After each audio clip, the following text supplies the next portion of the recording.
오늘 본문 창세기 38장은 이렇게 야곱의 아들들 그리고 그 중에 요셉을 중심으로 하나님의 역사가 이렇게 쓰여져 가는 것 같다가 갑자기 유다가 등장합니다. 그러니까 요셉이 애굽으로 팔려간 내용 다음에 애굽에서 일어난 일들을 기록하지 않고 갑자기 유다를 등장시킨다는 거죠.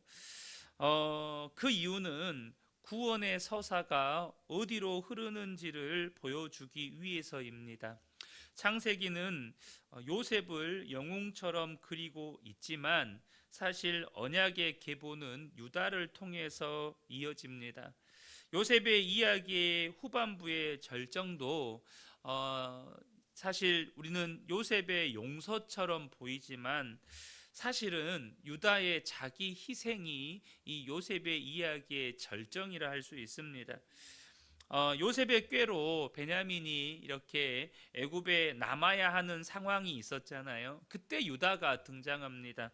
창세기 44장 33절을 보면 이제 주의 종으로 그 아이를 대신하여 머물러 있어 내 주의 종이 되게 하시고 그 아이는 그의 형제들과 함께 올려보내소서. 내가 베냐민 대신 이곳에 남아서 당신의 종이 되겠으니 우리 동생 베냐민은 아버지에게로 돌려보내 주십시오. 이렇게 자기를 희생하고 동생을 살리는 이 장면이 이 창세기 후반부의 어떻게 보면 클라이막스라고 하는 것이죠. 그런데 이런 유다의 결단은 사실 오늘 본문에서 시작이 됩니다. 바로 이렇게 다말이 자기의 아이를 임신한 것을 모르고 이 다말을 불태워 죽이려고 하는 그 장면에서 사실은 남성 중심 사회에서 며느리가 지금 사람들은 이 다말이 다 간음한 것으로 알고 있어요.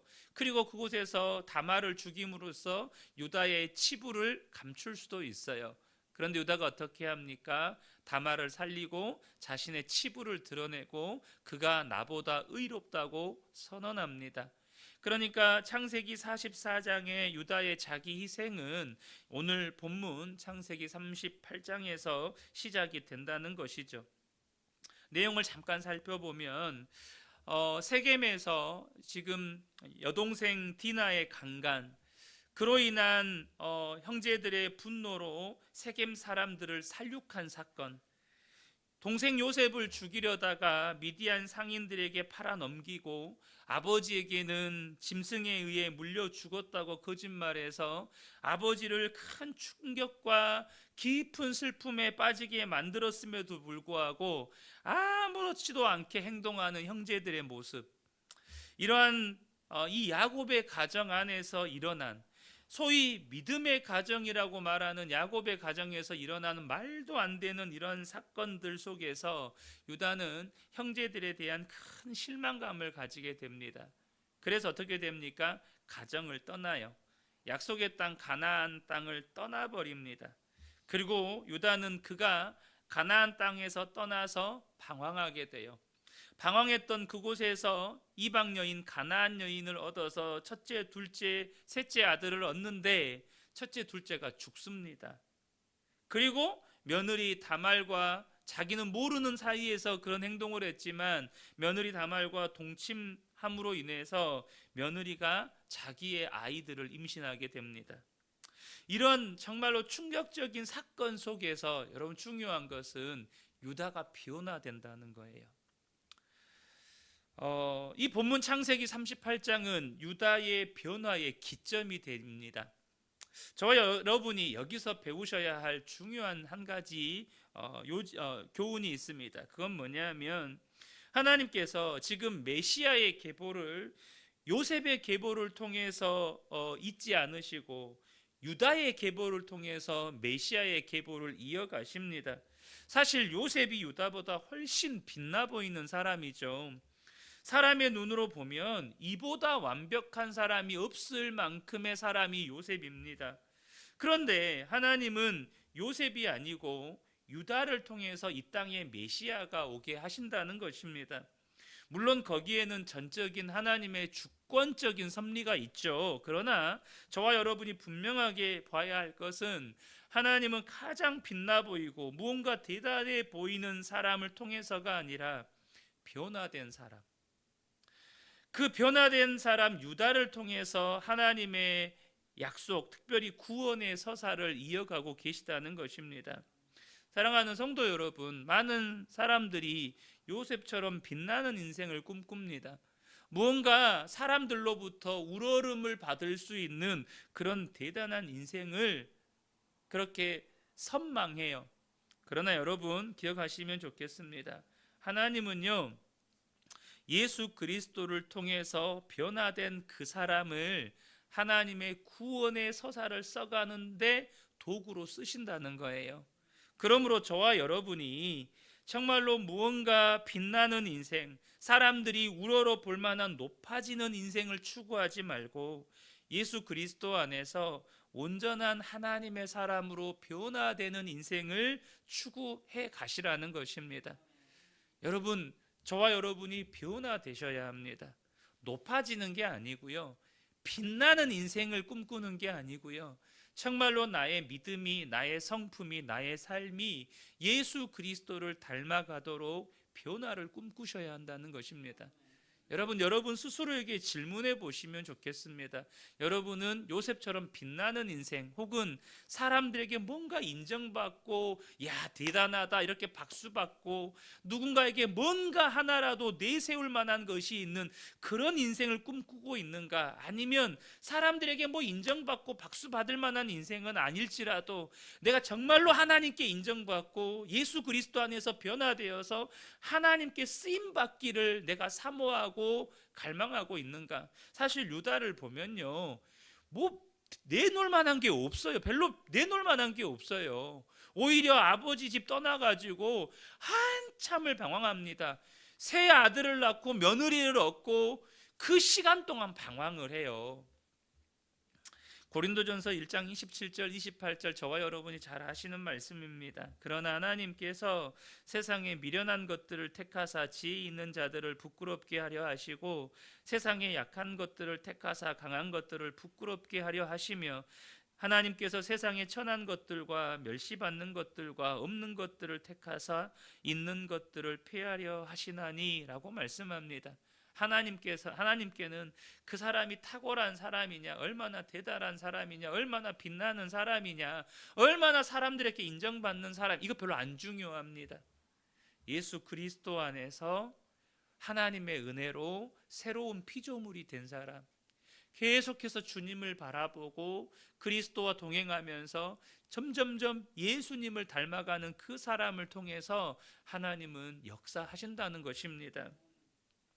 앞서 언급했던 것처럼 유다는 형제들에게서 떠나서 가나안 사람 히라라고 하는 인물과 어울리고 가나안 여인을 보고 아내로 취합니다. 그게 1절과 2절이에요. 그 후에 유다가 자기 형제들로부터 떠나, 여기 보시면 떠나라는 말이 있죠. 내려가서, 이게 내려갔다는 말은 가나안 땅에서 세상으로 내려갔다는 거예요. 아둘람 사람 히라와 가까이 아니라 세상 사람과 어울려 살았다는 거예요. 유다가 거기서 가나안 사람 수아라고 하는 자의 딸을 보고 그를 데리고 동침하니, 이렇게 이제 세상 여인을 아내로 취해서 동침했다는 것이죠. 이것은 전형적으로 하나님을 떠나서 세상과 동화된 사람의 특징입니다.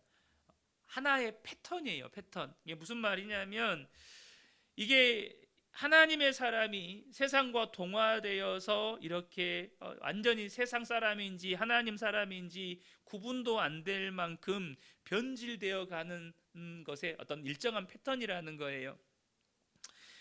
가인이 동생 아벨을 죽이고 어떻게 했습니까? 하나님을 떠납니다. 에덴 동산에서 점점점 멀어져 가서 뭐하죠? 성을 쌓고 그곳에서 세상의 어떤 질서를 만들어내죠.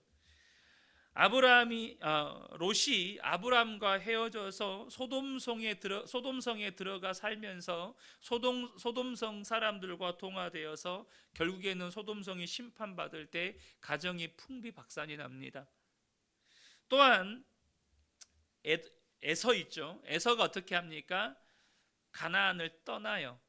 그리고 세일산에 거주해서 에돔이라고 하는 민족을 형성합니다. 지금 요셉은요, 형들에 의해서 미디안 상인들에게 팔려서 어쩔 수 없이 하나님의 주권적인 이끄심에 의해서 애굽으로 내려갔지만, 유다는 그가 스스로 이렇게 내려가요. 세상으로 내려간다는 것입니다. 그리고 가나안 여인과 결혼해서 세 아들을 낳죠. 하지만 유다의 두 아들이 후사를 잊지 못한 채 연이어 죽습니다. 유다는 막내 아들마저 죽을까봐 결혼을 유보하고 며느리 다말을 친정으로 보냅니다. 우리는 여기서 무엇을 봅니까? 유다가 지금 자신의 책임을 회피하고 있다는 것입니다. 우리는 여기서 여러 가지를 발견할 수 있어요.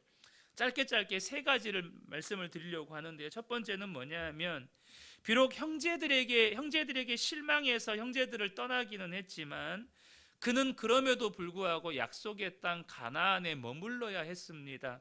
그러나 그가 머물러야 할 곳, 그를 부르신 곳에서 떠나니 신앙의 방황이 멈추지를 않는 것입니다. 그는 하나님의 약속의 자녀요, 하나님께서 이루어 가실 그 하나님의 구원의 역사를 위해서 부르심을 받은 사람입니다. 그래서 그는 하나님이 부르신 그 가나안 땅에서 정말로 형제들에 대해서 그렇게 깊은 실망을 했다 할지라도, 그것으로 인해서 마음에 큰 상처를 받았다 할지라도 하나님이 부르신 그곳에 머물러 있어야만 했습니다. 그런데 그곳을 떠나버리니까 어떻게 돼요? 신앙의 방황을 시작하는데, 방황이 언제까지예요? 세 아들을 얻고 며느리를 얻고 두 아들이 죽었는데도 그 신앙의 방황이 멈추지를 않는다는 것입니다. 가정에 문제가 생겼을 때 중심을 잡고 정말로 믿음으로 대처를 해야 되는데, 셋째 아들이 죽을 것이 두려워서 아무것도 안 하고 있어요. 뭐죠? 지금 신앙의 방황이 멈추지를 않는 거예요. 이러한 유다의 신앙의 방황이 이제 책임 회피로 이어지는데, 이 책임 회피, 그 가정의 가장으로서 또 시아버지로서 마땅히 해야 될, 책임져야 될 일은 뭡니까? 이제 셋째를 통해서 첫째 형의 후사를 잊게 해야 해요. 이게 반드시 시아버지로서의 책임이에요. 그런데 책임을 회피합니다. 그런데 이런 책임 회피가 더 큰 상처와 아픔을 낳는다는 거예요. 여러분 보세요. 지금 오늘 38장에서 가장 상처와 고통 속에 있는 인물은 누구죠? 다말입니다. 결혼했는데 남편이 죽었어요. 그래서 가문의 이 고대 근동의 가정의 이 전통에 따라서 둘째 시동생이죠.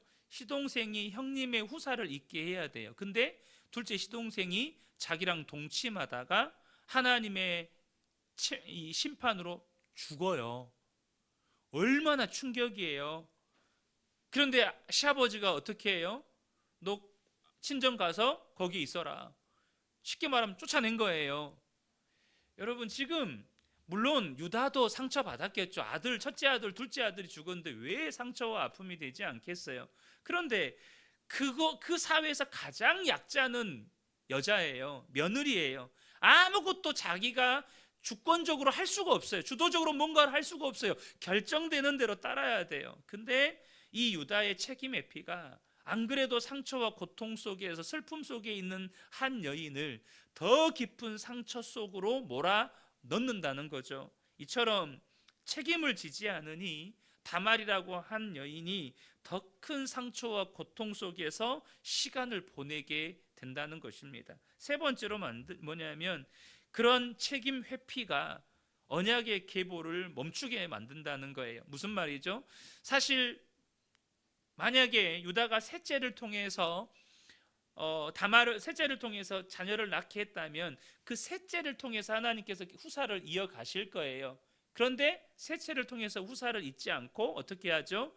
유다의 실수, 다말과의 동침을 통해서 낳은 자녀를 통해서 언약의 계보를 잇게 됩니다.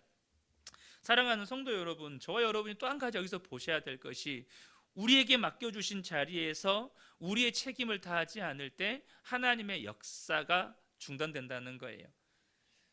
하나님의 역사가 이 계보를 잇는 역사가 멈추게 된다는 것입니다. 물론 하나님께서 유다의 실수를 통해서도 하나님은 구원의 역사를 이루어 가십니다.